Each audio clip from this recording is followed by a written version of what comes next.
Hello, and welcome back to another episode of Reading Through the Bible. My name is Carl, and today we're reading through Mark 5. Jesus restores a demon possessed. The first sentence of this chapter has a word that I don't know how to pronounce. I'll be honest with you. I did a quick Google search, and it said Gerasenes, um, but I kind of feel like it's more like Gerasenes, just based off of, the other things in the Bible that I do know how to pronounce. Then again, it's all from a different language, and I don't know anything about Hebrew, so I guess I'll just go with Gerasene or Gerasenes. But yeah, just could be spelled a little better, I suppose. Also, there are different ways to spell this, which change its pronunciation as well. Gadarenes or Gergensenes. Yeah, I don't think it's Gerasenes if it's Gadarenes because it's not going to be Jadarenes, right? So it's got to be a hard G. G. Gergesenes, Gergesenes, Gadarenes, Gadarenes, Gerasenes. I don't know. We'll figure it out at some point. Hopefully, if somebody watching this knows how to pronounce that, then I would very much appreciate it. This stuff, I like this stuff though. It gives you a little historical context, and knowing the etymology and, just how the language works and stuff has always been really interesting to me. And, I haven't really done any of studying of that type of stuff, but if you give me a word, I can generally figure out what region at least it's from just by being aware, and knowing where words come from in general. And so that's really cool to me. This obviously could be named by, Roman army because they were occupying at that time. It's very possible as well. So I don't know. I don't think it's Italian though. So anyways, yeah, another beautiful day outside. It is about 80 degrees, sunny, blue sky. And yeah, just gorgeous. Already been out for my walk today and ended up sweating a little bit because it is so hot. Very sunny. I'm probably getting some color here. Yeah, I'm definitely getting some color. And yeah, just enjoying things. I'm feeling really good. I slept so well the last 2 nights. It's crazy. And I don't know why. I'll be honest with you. I definitely have been staying up a little bit later and waking up a little bit earlier. Well, not as early as I was that last couple weeks before my family came back, but around the same time. And so I'm getting less sleep, which is really interesting, but I feel fine. And so, yeah, just doing well and excited about that and feeling good. I also think this might be my first week of streaming every single day, Monday through Friday. There's always been some kind of reason to not do that in the last 2 or so months since I've been doing this, hockey stuff or just waking up and feeling not good. Or, sometimes I overslept too as well. And so, yeah, first week of doing it the whole time. Really excited about that. I actually started an online print on demand t-shirt store yesterday that's called Christ Threads. And yeah, that's just kind of a side hustle that I've been seeing people do. And since I don't have a job, I figured why not? And so designed my first shirt on there. It's the four gospels. And it's really cool. I don't have it fully up and operational yet. I think it works, but it's not as simple and as user friendly as I'd like it to be at this point. So it's still got to do some work on it. But once it's finished, I'll definitely, plug it on here so you guys can see it. But I think it turned out pretty cool. And the whole print on demand thing is basically drop ship, right? So I design something that goes on the shirt, and then people go on and they buy the shirt, and then another company does all of the printing and shipping and all that kind of stuff. I never even see the product. So interesting idea. I can see why not everybody does this because it seems like a really easy way to make money. Number one, you have to have good designs. People aren't just going to buy everything that's out there. So there's, always going to be a hierarchy of stuff that's better, designed than others. Number two, it is a lot of work to get set up. I'm talking like you have to, connect a bunch of different accounts. You have to list stuff on there. You have to go through and, do descriptions of your stuff. You have to figure out what sizes. You have to figure out pricing. It's it's almost like a small business simulator. You know what I mean? But in real life, and it's really cool. But at the same time, there's a lot of stuff in there that I'm just like, just don't make me write another description. Seriously. And so copy and paste is your friend, but obviously if you're doing that over 3, 4, 5 accounts, you're like, you got to find, where the description is and do that. And then if you have multiple products too, it gets to be a lot. So when people talk about being a store manager for stuff like that, it is a lot of work. It's a lot of management. And then once, you do start selling things, then you have to deal with people where they're going to be asking questions about the product. They're going to be wanting returns or exchanges and stuff like that. So it can get big, pretty fast and become a full-time job and stuff. So I'm praying that, since I can't find a job, that maybe this helps out, in some way. It is a bit of a upfront investment, not very much. It's usually you have to either get like a subscription to their site in order to be able to list, or they take like a piece of your proceeds depending on which site you're using and stuff like that. So learning all about it. This is stuff that I've kind of done before with my own business when I did Puck University. And we had a shop and a store on our Wix website, and they did the same thing. Take like 2.9% plus 30 cents per transaction or something like that. Anytime you get a payment, PayPal does that, credit cards do that, etc. So I'm used to that kind of stuff. It's not as clean as I'd like it to be. Maybe I'm not doing something right, but time will tell and we'll figure it out. So that's kind of the new business venture endeavor at this point, to try at least, and hopefully that ends up taking off along with this channel. That'd be nice. My wife has a YouTube channel she's working on. She's up to around 2,000 subscribers now. She's been doing that for, 5 years, I think, since we got to the U.S. and, just started kind of going back at it with some vigor, as opposed to, the last couple of years she kind of took a break from it. And so, yeah, we got a lot of irons in the fire, but man, I am really striking out on the job front. It is a tough market. And I'm seeing articles from other people that they're in the same boat that I am, where this one girl has been laid off 3 times, and she hasn't even been able to find a bridge job, which is something like, stocking shelves or, just doing retail, etc. And I'm having the same experience. I'm applying to Walmart. I'm applying to UPS. I'm applying to Aldi, and I still can't get a job. I've, lowered my salary expectations by a lot. At this point, I'm doing anything that will make me more than what my unemployment is, which isn't much. And I still can't get anything. It's crazy. I haven't even gotten an interview. I haven't gotten a call back. I've gotten a couple, kind of starters, but, and I have, some references on the inside of companies that are helping me out as well, and just can't get a thing. So it's kind of wild. A lot of people, or at least the media, is saying that the job market's really strong. It's just really competitive. I don't know if that's the truth. I think that there's a lot of people out of work right now, and that's the reason that these companies are taking so long with things, right? If there's not a lot of people and not a lot of competition or demand for that job, then people have to move quick. They don't want somebody else to go to a different job that's open.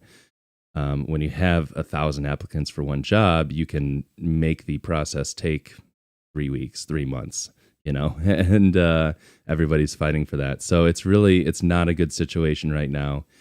I think that's probably global at this point. Just everybody going through kind of the doldrums after the pandemic. The governments were giving out free money to businesses, and so they went on hiring sprees. And yeah, just the economy a little bit crazy. And with the inflation being the way it is, and all that kind of stuff. I know that they recently had some decent news on that, but still not where it wants to be, and things are absolutely nuts just right now. And they're saying it's possibly could get worse too. So just please pray for me, and I'm trusting in God that He's bringing something along. It's I couldn't do this on my own. Like, how are you supposed to go through all these companies and figure out, which hiring manager would be best a best fit for you, which job would be a best fit for you? Only God knows our hearts. Only God knows the way that we're going to interact with people, and He knows everything. And so, I am completely trusting Him to put me where He wants me and where I would best fit. And just that's all you can do. Just apply everywhere. Let God make the decision, and go from there. So, yeah, that's kind of an update on me. And we're going into the weekend here. Excited about that. Kind of have a weekend where we're not really doing anything. And we'll probably do a little Father's Day celebration or something like that with the family. But besides that, yeah, just relaxing at home, taking some time. This will be the end of my wife's first week at work. And, she was definitely gassed on Tuesday, but yesterday and last night she felt good. So hopefully that continues, and then she's kind of like into the groove, so to speak. So yeah, we'll go forward from here. We'll read through Mark 5, but first let's go ahead and pray. Dear Heavenly Father, we thank you so much for today, Lord, for just everything that you are and everything you do for us, Lord. Things that we couldn't possibly do ourselves, like vetting different companies and finding the right fit for work, all the way up to your Son dying on the cross for our sins as a sacrifice, being raised from the dead, Lord, and defeating death. We thank you so much for just sending him as a bridge back to you, Lord, and we're just so grateful for that. What an incredible, loving gift that we could never repay. Lord, we ask that you be with us as we read through your word here, and give us wisdom and understanding, Lord. Open our hearts and minds to your word and speak through me with the Holy Spirit. In Jesus' righteous holy name, amen. Okay, Jesus restores a demon-possessed man. Here we go.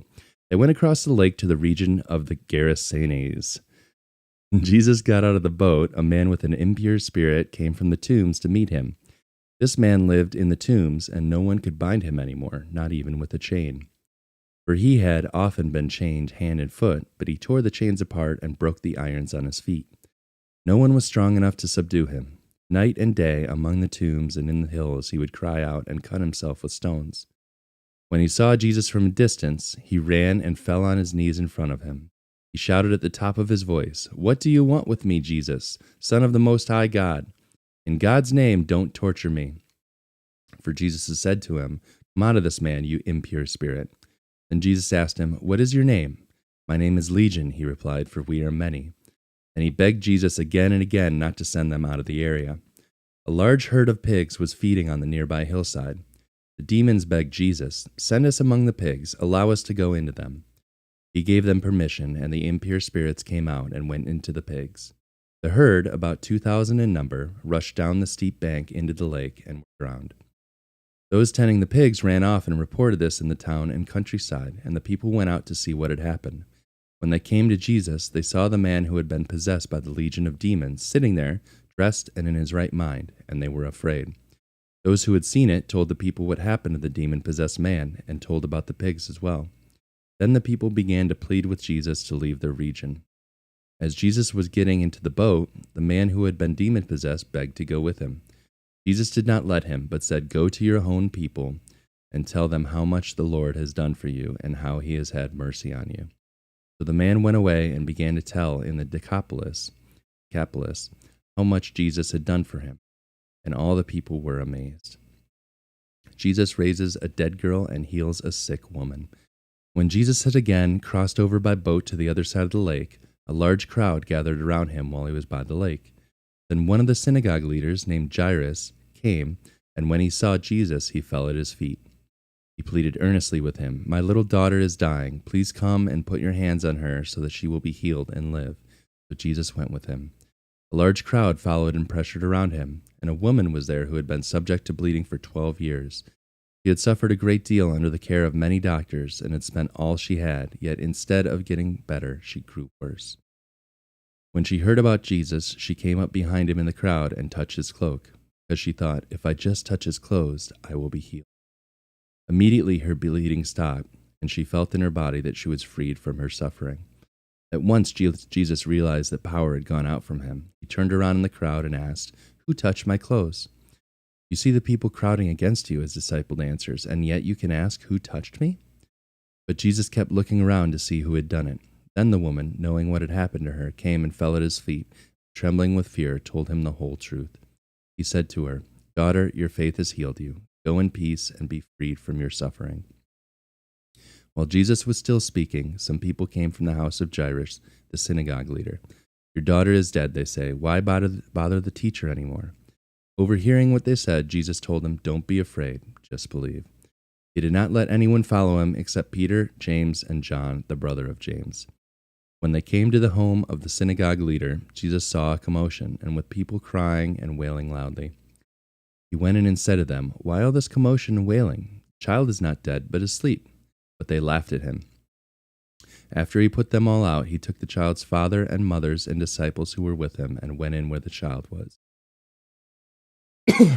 He took her by the hand and said to her, "Talitha cum," which means, "Little girl, I say to you, get up." Immediately the girl stood up and began to walk around. She was 12 years old. At this, they were completely astonished. He gave strict orders not to let anyone know about this and told them to give her something to eat. Word of the Lord. Praise be to God. Sorry, my throat was getting dry there, but I was in a groove, so I didn't want to stop. Those carbonated bubbles just, they just get you. Yeah, some interesting things. First of all, Gerasenes. Yeah, that's what I'm going to go with here. Interesting. Jesus gets out of the boat. They say an impure spirit here. I wonder what the difference is between that and a demonic spirit or evil spirit or whatever else they use in the Bible. I wonder if it's just something that Mark uses, and that's kind of the translation. They said he was speaking more to a Roman audience, so maybe they didn't believe in evil spirits, or maybe impurity was, worse than being evil or something to them. So that's an interesting thing that I noticed when reading this. We read about this man who no one could bind him anymore, not even with a chain. For he'd often been chained hand and foot, but he tore the chains apart and broke the irons on his feet. That's crazy. If you think about that, somebody that strong, it's obviously not his own strength. This makes me think of all the feats of strength I've heard about in life, right? And I was really into strongman at one point and watching a lot of Brian Shaw videos on YouTube. And I had even really just loved watching the competition since I was young. And so recently there have been, bigger personalities that come out, and social media really helps with, just bringing more visibility to the event and stuff like that. And so these personalities have created YouTube channels and stuff in order to make money year round, because the event only happens a couple times a year. And whoever wins gets a decent payday, but the rest of them, not a whole lot. So they're always looking for some kind of side hustle, especially since they're spending obscene amounts of money on food in order to keep their bodies huge and strong the way they are, right? Not to mention steroids and, stuff like that as well. But anyways, so Eddie Hall is an English guy who was in strongman, a lot shorter than a lot of the competitors, but insanely strong, like a little bulldog. They call him the Beast.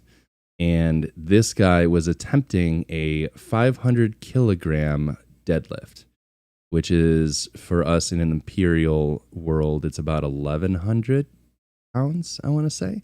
So deadlift is where you pick up something off the floor and lift it to your waist, right? And you're supposed to be using your lower body, none of your upper body, in order to do this, just to hang on to the bar while your lower body does all the work. And so he spent a long time training for this. And, in training, you never get anywhere close to this, right? I think he was doing 467 kilograms in training, or maybe 450. He was saying, I watched, there's a documentary on it, and basically it was a while ago, but so I'm trying to recall a lot of the stuff. But he was saying, like, in training, he got to a certain point where he couldn't really do much more.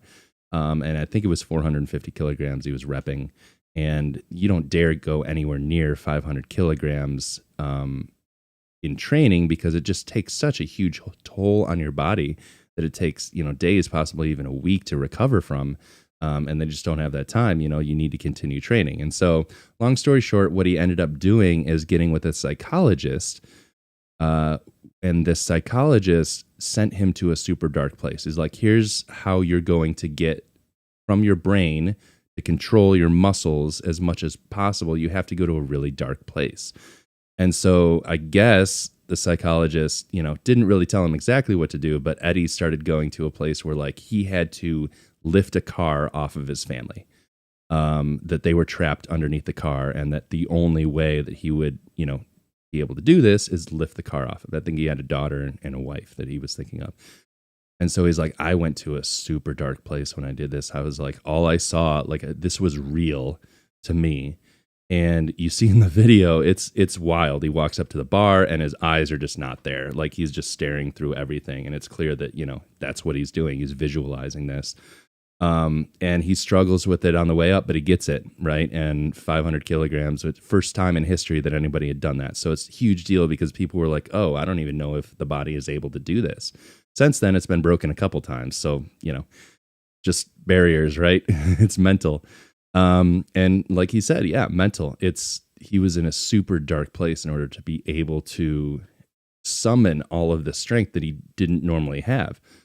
And so that's what makes me wonder, people have this innate strength, this hidden strength, right? When you have adrenaline, when you have, something is happening, we're able to tap into a deep strength that we don't normally have available to us.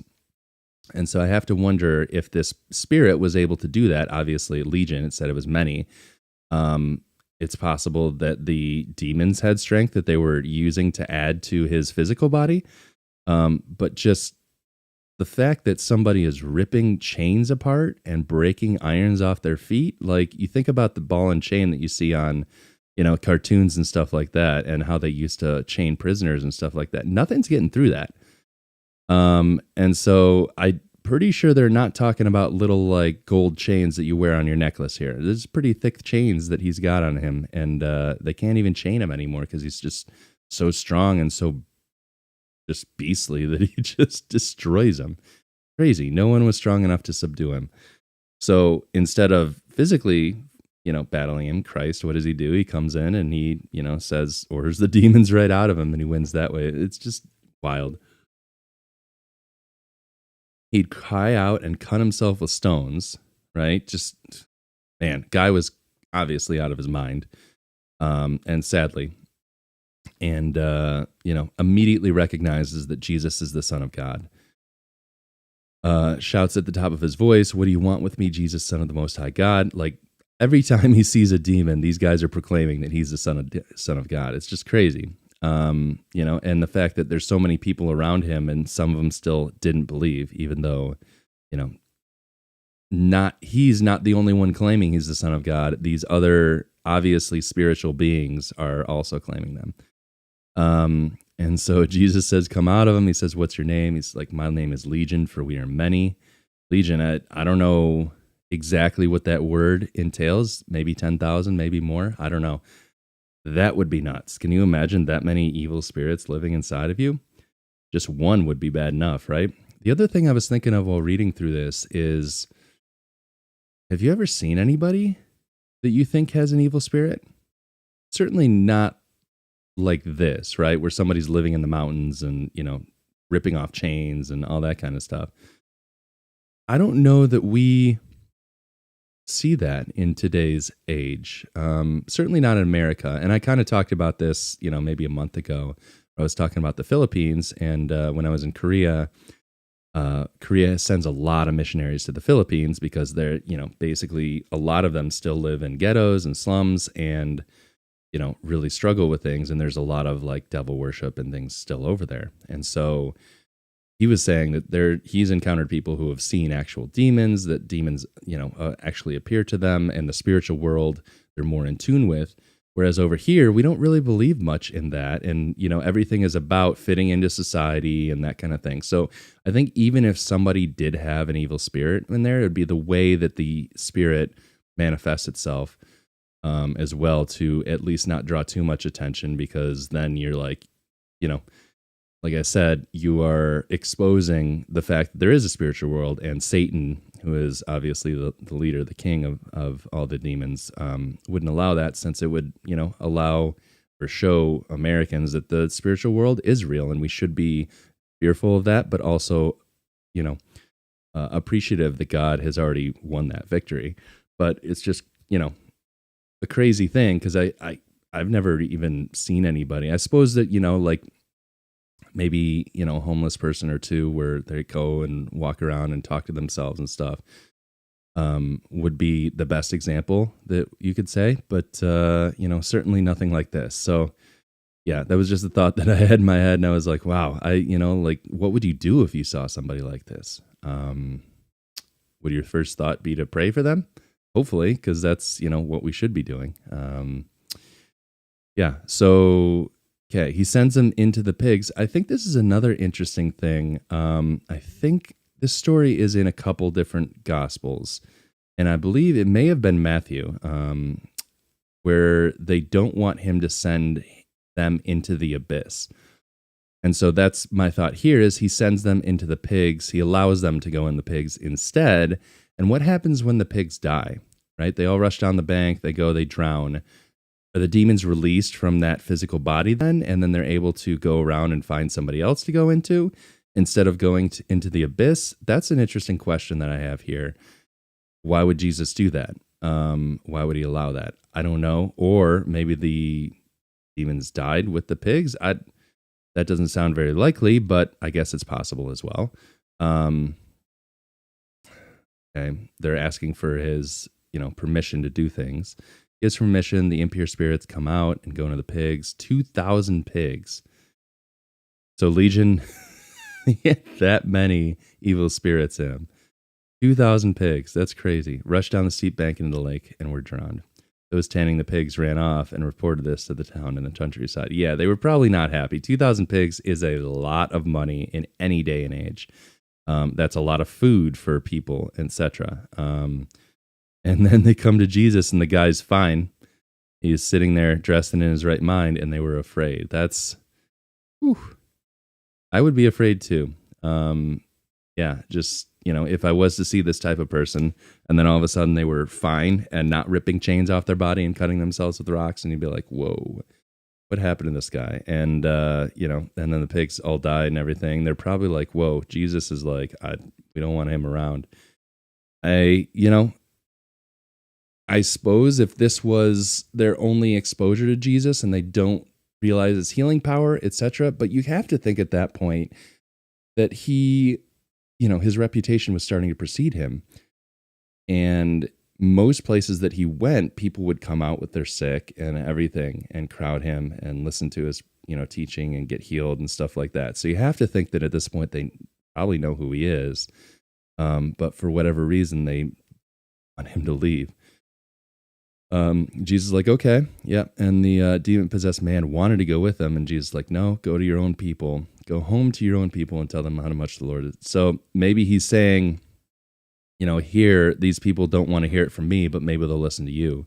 You've been terrorizing them from the mountaintop for all this time, and now you're normal. Go tell them what I did for you. So yeah. So the man went away and began to tell in the Decapolis, the 10 cities, yep, that makes sense, Deca, how much Jesus had done for him, and all the people were amazed. So hopefully still work was done there. The Gerasenes. All right, Jesus raises a dead girl and heals a sick woman.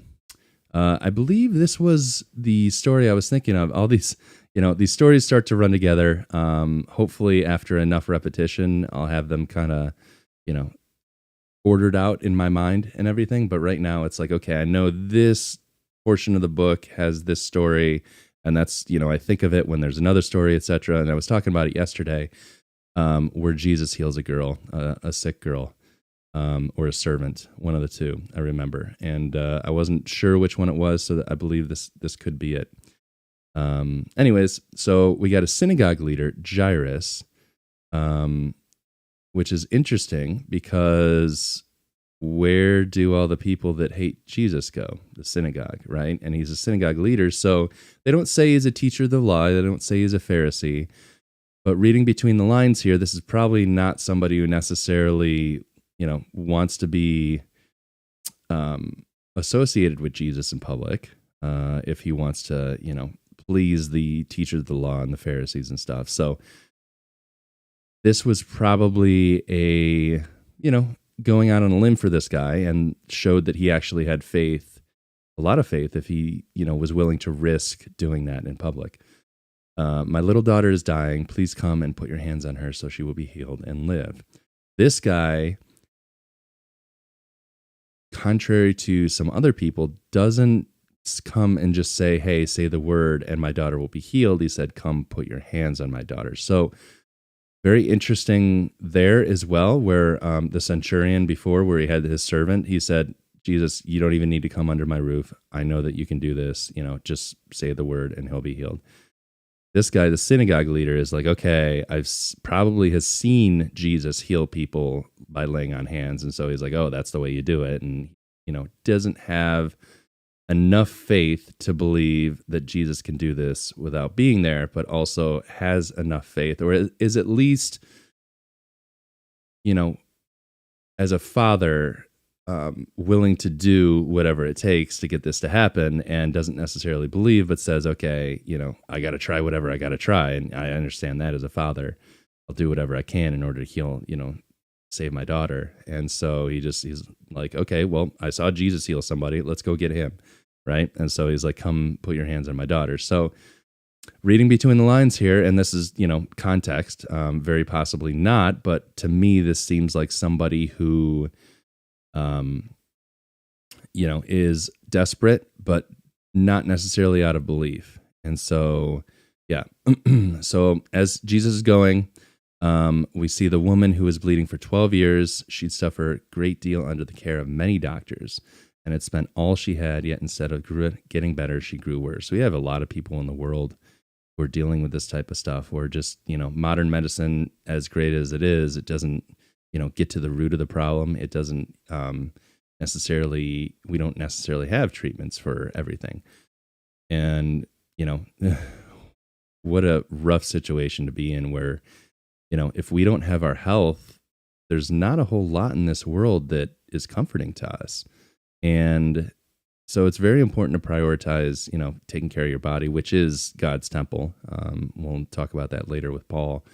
But basically, yeah, taking care of our body and our health is very, very important and should be high on our priority list.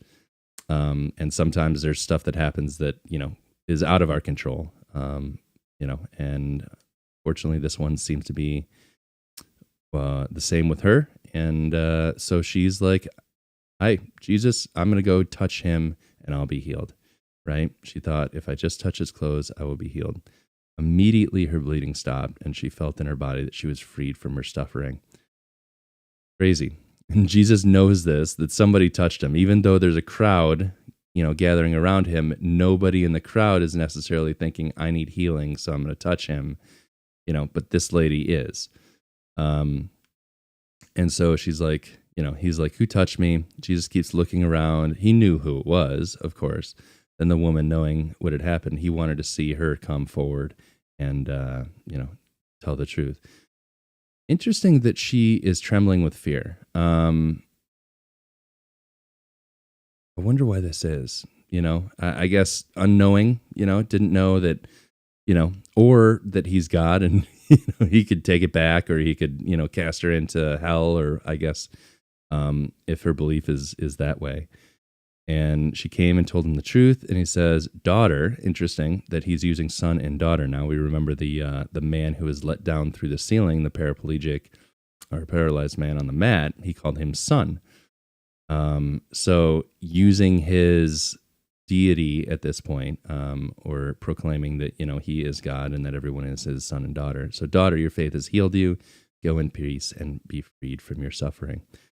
While Jesus was still speaking, some people came from the house of Jairus, the synagogue leader. Your daughter is dead. Why bother the teacher anymore? Yeah, this is starting to lend more credence to my theory of him just being a desperate father, because Jesus says, don't be afraid, just believe. He probably saw or knew that this guy was just, not necessarily there because of faith, so he had to reassure him. He didn't let anybody come except Peter, James, and John, the big three, right? The mama's boys and Peter, his mouthpiece. And they come to the home of the synagogue leader. Jesus saw a commotion with people crying and wailing loudly. The way that they change within this verse or these next two verses makes me think that this is like they're putting on a show, right? They're crying and wailing loudly to be like, oh, we care so much. But then Jesus is like, why is all this commotion and wailing? The child's not dead, but asleep. And they start laughing. Like, there's no way you go from being that sorrowful to laughing that quickly. Maybe I'm wrong. Maybe, you can do that. But for me, I feel like I'd be like, what? No, I don't think you understand. Or, if I didn't believe, right? If I'm there. So he puts them all out. He's like, get out of here. He takes the child, father, the mother, and the disciples, the three disciples, and goes in, takes her by the hand, and says, Talitha cum, which means, little girl, I say to you, get up. Immediately she stands up and begins to walk around. She's 12 years old. At this, they were completely astonished. He gave strict orders to not let anyone know about this and told her to give her something to eat. How they would keep that a secret, I'm not really sure. It's there were tons of people in his house. He's a synagogue leader, and everybody knows his daughter was dying. And then somebody comes to him and says, your daughter's dead, and he comes back home, and people are crying and stuff like that. So not sure how they would keep it a secret, but I suppose maybe they didn't go into public all that often with the whole family. And that could be one way about it. But either way, Jesus, this is a common thing for Jesus to do, and say, hey, don't tell anybody about this. I need to be here healing people. I need to speak without having people crowding me and all this kind of stuff. Just, keep it a secret for now. So that, and then sometimes he tells people to tell everybody, right? But those are special occasions. Like we read earlier in this chapter, he couldn't necessarily go into the town because people wanted him to leave, so he sent the guy that he healed instead. There's probably something deeper in there, with people or areas that reject Jesus and want him out. He'll send more disciples as opposed to going in himself. So interesting. But he gave strict orders, and they were completely astonished. Yeah. So, and this sentence also, kind of lends itself to the whole, this synagogue leader didn't necessarily believe. He was fetching whoever he thought could help him as a, distressed and, as a distressed father. And so, yeah, this is an interesting one, and, just shows that he can raise the dead, and his disciples saw it, and yet they're still doubting him all the time. Man, that would be wild. Seeing, like, going into a room with a dead girl, and then Jesus picks her up by the hand. He's just like, get up. And she just gets up. Like, what, would that change your mind? Would you think that Jesus is the Son of God, that he is God there? I have to think that I would, but I know that I'm human. I know people. I am people. And I suppose there's a way to, oh, she was just sleeping. Oh, she was just really sick, but, she's better now. And I don't know. I feel like it could go either way, right? You could explain it away, or you could be like, wow, this is real. And repetition is the tool of learning, I suppose, as I've been saying for the disciples. They just have to continue to see it, and there you go. And then obviously they would come out and tell the other disciples what happened, and then the other disciples would, be free to either believe or not at that point. So, yeah, just a good chapter. We're starting to be able to read in between the lines here now that we have a little more context. That's going to be interesting going forward, reading through the other Gospels and stuff, and hearkening back to this as we go further into the New Testament. And I think our knowledge is growing, which is good. But like I said yesterday, we really have to focus on giving God our heart as well, and not just applying head knowledge and being in every situation being like, oh, well, the Bible says this, Bible says that, but just not being caring. I think about a sermon I was watching from our church last week, and the idea was struggling with problems or tensions, and just rough stuff that's happening in your life. And we're going through Romans right now, Romans 8. And pastor was basically saying it doesn't really help that much to go into somebody who's suffering and just be and quote them, scripture. Like, oh, well, the Bible says this will pass and God will be with you and everything's going to be okay. That doesn't help a person in the moment. We have to have that human aspect as well, that heart that goes out to them, that empathy, that caring, that kind of thing. And, God wants us to be human in that aspect. And that's why he sent his son to be human so that he could understand what we go through. Obviously, he already knows, but now we have somebody we can look to who we're like, oh, he went through that as well, just like me. And so it takes both parts of it, right? It can't just be head knowledge here. And so we need to go and apply that in our lives as well, caring, loving to others, and serve others. So yeah, that's about it for today. Today was another good one, Mark 5. We'll take the weekend off, and Monday morning, I will see you guys again here at 10 a.m. Thank you so much for joining. I hope that the chapters on the videos have been helping you guys.